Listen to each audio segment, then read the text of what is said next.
I'm excited to announce that Doug Cartwright and Alchemy Sales are launching their third Alchemy Fest. This is going to be the best one yet. I will be there. You will have exclusive access to me, a lot of my trainings, my design work, so that you can dominate in all aspects of life. I focus on the whole person paradigm, and I will help you live your life by design through my framework that you will receive at Alchemy Fest. Join us at Alchemy Festival 2024 from October 4th through the 7th at Camp Navarro in the Redwoods of California. Head over to the link in the description and remember to use code LLBD200 for the special discount that I am offering. Can't wait to see you there. Now, let's all jump into this next episode.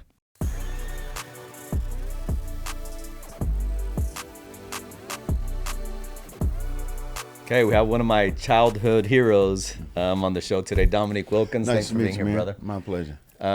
So we were just, before we turned the cameras on, we were talking a little bit about the Olympics. You're originally from France, and I didn't know that.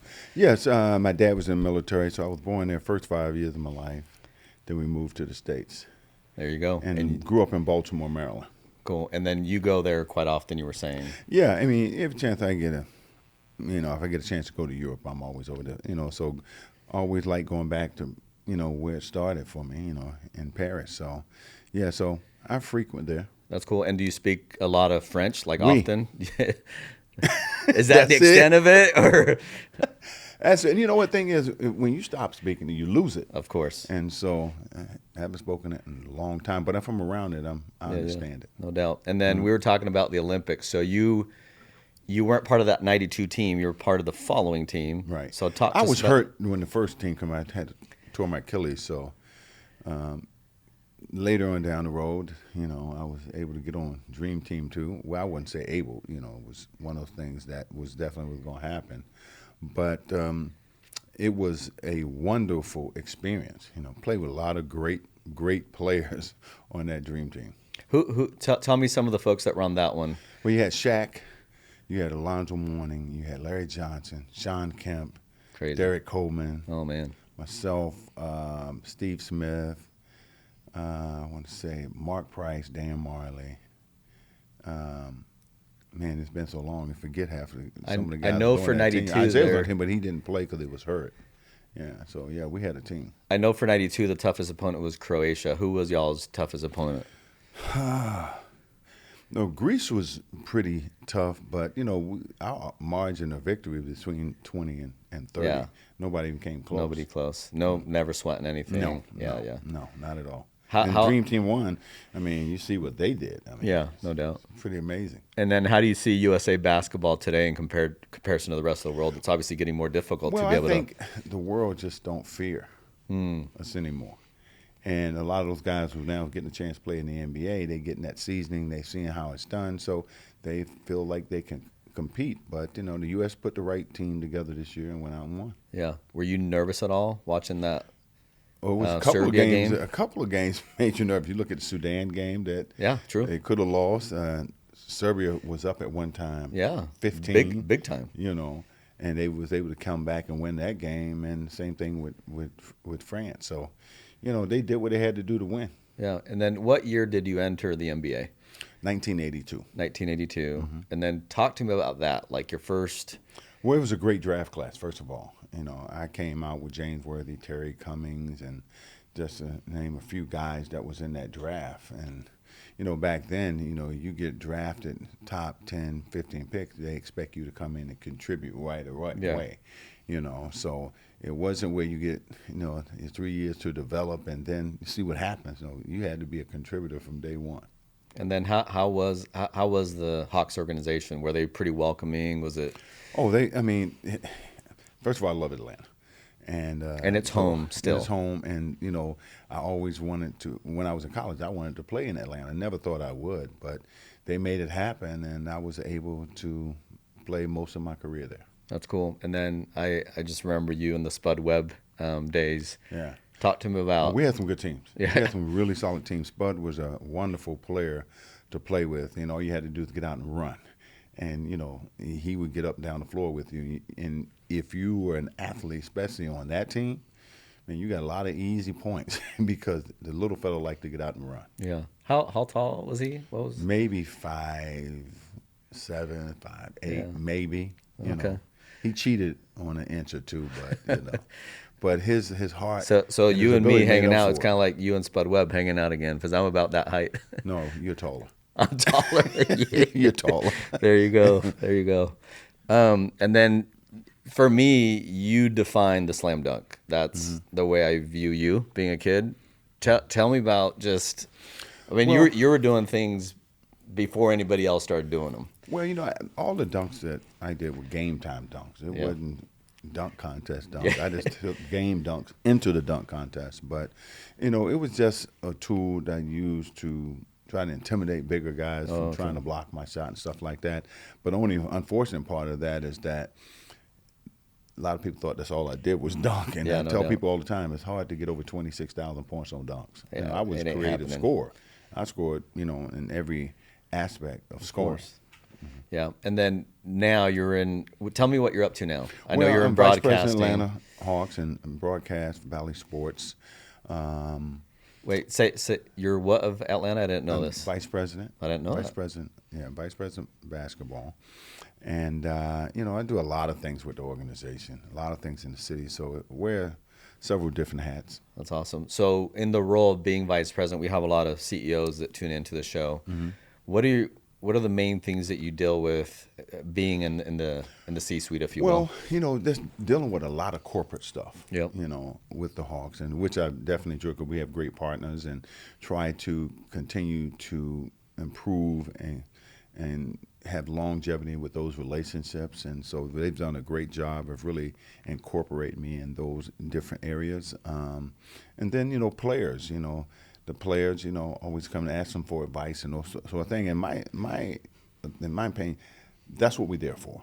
We're there to be there for these young guys who need tutelage or answer any questions that they may have, you know, to improve themselves in the organization. So I've been in that role for a long time.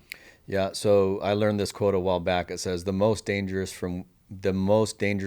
place from which you can view the world is from behind a desk. Yes. The cool thing about your role as vice president of the Hawks is that you were there. Yeah, I lived it. You did it. You Yeah, sweat it. yeah. You bled it. Like, it's not theory with you. It's practical. Well, the thing is, it's what I've learned and what I experienced. And, you know, you can't buy that. Can't you know, buy it. Because, you know, I grew up wanting to do one thing, and that's play the game of basketball and play it on a level that only a few get a chance to play it at. And so it's a lot of experience to go there. It's not just an NBA thing. That's a life thing, you know, Yeah. from high school, college to pros. Yeah. So the advantage, or let's talk about this for a minute, but you having gone through what you went through and now being able to be the guide and the mentor to these players, I think we need to dig into that more. Like, how key is that versus just hiring somebody that has a Harvard degree or Stanford degree and they're using their diploma? Well, it's a as lot of their- it. A lot of it is off analytics. You know, what they see that dictate the numbers. You know, but what we do is the eye and heart. That's the test, and what's between your the ears. EQ, the emotional Yeah. quotient. So, you know, those three things is what we see and judge. You know, in numbers, you know, in analytics, it's just stats. Yeah. It's stats, and that's always been around. It's nothing new. Yeah. It's just been tweaked, and it's been elevated to a level that makes it life a little easier to manage when you're talking about. You look at these players, for example, and you kind of dictate what they do well, what they don't do well, and what the numbers say. That determines if that's the guy for you or not. Yeah. So, but it's you know, life changes, you know, as we get older and things change. You got to be able to make that change with it. Have you seen more changes for the better in the league or more changes? Well, you know, it the varies. worse. It varies for a lot of it. Some is a lot of things for the better, but some things, well, it can be left alone. Yeah. And that's my opinion. Got it. And then tell me who you feel your toughest opponent was, team or player. Well, a lot of teams in the Eastern Conference Oh, when I yeah. was playing. Oh, yeah. Boston, Philly, New York, Chicago, Yep. Indiana, Cleveland. Everybody. Everybody was was good. tough. Yeah. They were tough. But as far as my opponent, you know, I never feared anybody, but it was a couple guys that made me nervous. And one was Bernard King, Bernard Larry King. Bird, Dr. J. Oh, yeah. I mean, and go down the line. But those tough guys, every night, it was no nights off back then. No nights off. You had to be ready to play every night. And then talk to me about, I've talked to a few former NBA players that talk a little bit about load management without getting controversial here. What's your opinion? Load management, man, they might just call it rest instead of load. It's just resting guys. That's what it is. I just never believe in taking games off. I love to play. Hurt, sick, it didn't matter. I would play. I think, we are paid to provide a service. Yeah. And, the fans want your favorite players out there to play, and I think we owe it to them to do that. Was it tough night in and night out to just be on your A game at all times, just with all the traveling and all the... Yeah, it was tough. It was tough, but it should be tough because that's what we signed up for. We signed up for to be the best that we could be and compete on a level that only a few get a chance to compete at. So that's a part of the game, and so, but you got to embrace it, and we did. So what advice would you give the viewers when the going gets tough and when you're getting served that shit sandwich, if you will? How do you get the worst through thing all you do when you quit? You should never quit. I never quit at anything I've ever done, and when things go tough, as they sometimes are, you got to be willing to push yourself even harder to stay above it. And I just believe that if you want something bad enough, you take the good with the bad, man. You take the good with the bad, because if you look at those obstacles, find a way to get over around them, you figure it out, and you maintain. Were there ever any moments in the NBA where you're almost like, man, I don't know if I can do this any longer? No. Only time when I got old and said, well, hey, man, it might be time to retire because how old were you when you retired? You can't do this forever. I was, I want to say 38, maybe. Wow, you were in there forever. That's awesome. Yeah. And then what's your most memorable moment in the NBA? I know there's probably many. My most memorable moment came back after I tore my Achilles, when everybody thought my career was over, and I came back and averaged 30 a game that next season. Yeah, and during that time, that injury you didn't really come back from, at least not at 100%. Did you have a lot of moments as you were recovering from that injury where you were like, oh, man. I doubted myself. Oh, no question. Then, I had people around me that kept pushing me. No, stick with it. So I worked out twice a day, every day for 9 months to get back. Who, going through that process and just through your career in general, who were some of your mentors? Because mentors are important for all of us. Well, it was a couple guys. First of all, it was my brother who played in the NBA, Gerald Wilkins, and it was my teammates, Tree Rollins and Dan Roundfield, people like that had been friends of mine forever. Those guys helped motivate me and push me to get back. And then as far as coaches are concerned, who are some of your go-to guys that you just relied on? It was Mike Fratello, the guy I played with the longest, so he learned a lot from Mike Fratello, a lot of stuff that, how my game improved. It was a lot of things that he helped me do. And again, when you have great teammates, it makes your life a lot easier. And then tell me this, because, you're an all-star. Mm-hmm. Tell me the importance, whether you agree with this or not. I think I know what your answer is going to be. But I think there's some people out there that feel, I don't need a coach. I'm good enough where I don't need to be coached. I don't need to be mentored. Out of your mind. I just tell you like that. It's really stupid for someone to say something like that. And this is coming from the elite of the elite, you guys. have to have coaches that put you in check sometimes when you think you're right, and when you're clearly wrong, when you won't admit it. It takes that great coach or a good coach to say, hey, you know what? No, we're not going to do it that way. This is the way we're going to do it. And you know what? This is not an individual sport. It's a team sport. And Mike Fratello was one of those guys that at times I didn't think he liked me because my name was, son of a bitch or ML, But you had a really long name with him. Yeah, but the thing he told me, he said, if I can talk to you like that, and sometimes even belittle you, nobody else on the team can say anything. Yeah, no doubt. That's smart. Yeah, you're the leader. So no special treatment. Saying you don't need a coach, you're out of your mind. Yeah, you're out of your mind. That's just stupid to say. And that goes for any part of life and any part of business, because it takes that leader up there to make sure everybody doing their job. And so to say, when you say I don't need a coach, you're a selfish person. I personally never have heard anybody say that. Now, I know people have problem with coaches, but to say you don't need a coach, and that's crazy. Yeah, I think I hear it quite a bit in business. It's like, I know what I'm doing. I'm the business owner. I'm the CEO. I'm the man. I run the board. I'm the chairman. Yeah, well, I don't need help. I don't need tutelage. I don't need Well, to go back to school. I don't need to read. At some point, you get a new CEO, you get a new manager, Yeah. you need a new president. At some point, Listen, we all need those coaches. yeah, we need them in every form of life. Yeah. We need bosses. Yeah. To make sure that we are staying ahead of the game and we're doing our job. To be able to get to the point in which you got and you're currently at, you obviously have to focus on the whole person paradigm, meaning the physical, the mental, the spiritual. So how do you keep developing yourself as a human in all Well, those you keep regards? learning. You never can stop learning, because even though we've been through life and done a lot of things and seen a lot of things, we got still always learn more and be taught more. And I'm still going through that now at over 60 years old and still trying to learn different things in business. Does the cliche ring true to you where the more you learn, the more you know you don't know anything? That's exactly right. Yeah, definitely. And when we think we've got it all figured out, we find out very quickly that maybe we don't. Some things we have to put in place to help us succeed and thrive in life. And and that's being a leader. You try to teach the younger guys the same thing.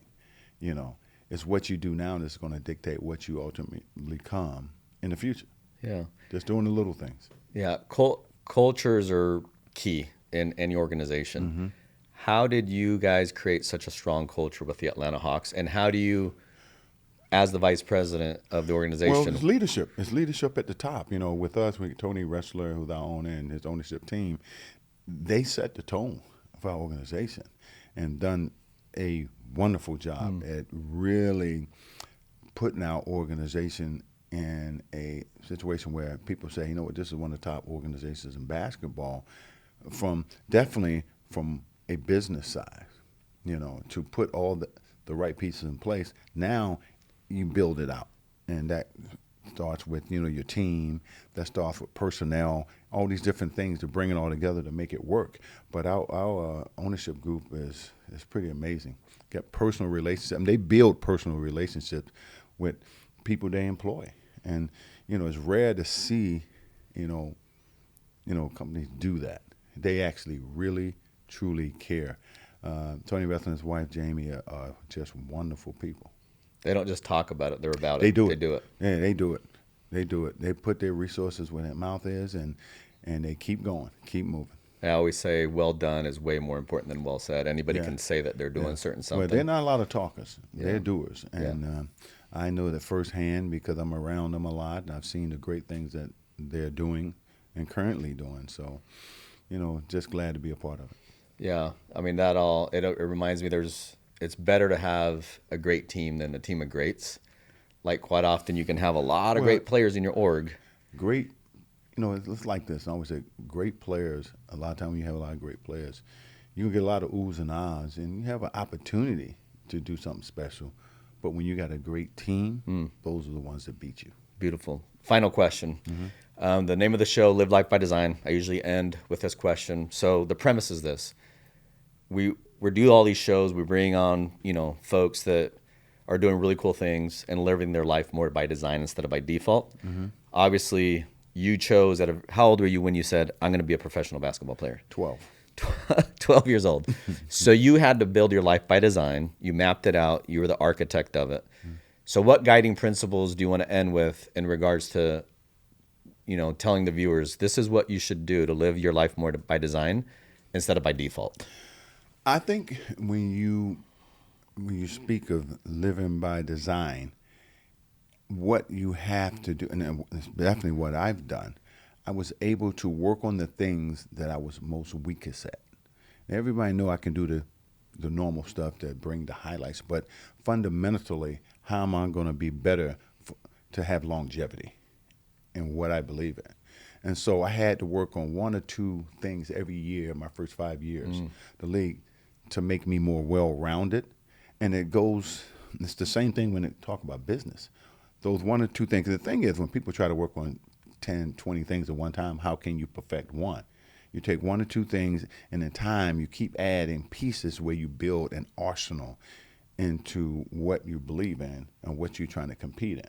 And again, it's the same thing in business. People who are at the top of business, they understand that because those are the principles that they worked under. Work on the things that I'm weakest at, and that's what's going to make me a stronger business leader, a stronger person, or a stronger athlete to compete. Beautiful. Thank you, Dominique. Thanks for being on the show. My pleasure, man. All right, brother. Anytime, Appreciate you. brother. You got it.